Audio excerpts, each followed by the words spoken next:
BZ કૌભાંડના મુદ્દે વધુ એક ઘટસ્ફોટ થઈ રહ્યો છે અને આ સાથે આદિજાતિ વિદ્યાર્થીઓની ગ્રાન્ટ પણ ભૂપેન્દ્રસિંહ ઝાલા ચાઉ કરી ગયાનો આરોપ લાગ્યો છે।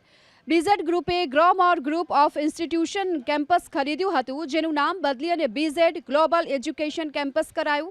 અહીં અભ્યાસ કરતા આદિજાતિ વિદ્યાર્થીઓને રાજ્ય સરકાર ગ્રાન્ટ આપતી। વિદ્યાર્થી દીઠ સરકાર 60,000ની ગ્રાન્ટ ચૂકવતી અને આ રકમ બીઝેડ ગ્લોબલ એજ્યુકેશનને ટ્રાન્સફર કરવામાં આવતી હતી। અંદાજિત 70 લાખ રૂપિયા બીઝેડ ગ્લોબલ એજ્યુકેશનમાંથી બીઝેડ ગ્રુપના એકાઉન્ટમાં ટ્રાન્સફર થયા। જેને લઈ સીઆઈડી ક્રાઇમે હાલ તો કેમ્પસના પ્રિન્સિપલની પણ પૂછપરછ શરૂ કરી છે। સીઆઈડી દ્વારા જે ટેલેન્ટ પૂલ સ્કીમ શાળામાં ચાલી રહી છે એ બાળકોની વિગત માંગવામાં આવી હતી, જે ગઈકાલે મેં એમને જમા કરાવી છે।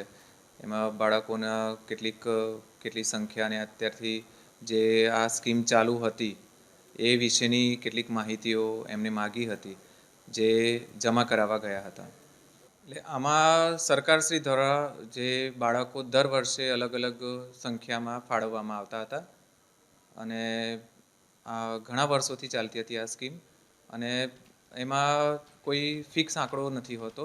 સરકારશ્રી દ્વારા જ દર વર્ષે બાળકોને મૂકવામાં આવતા હતા।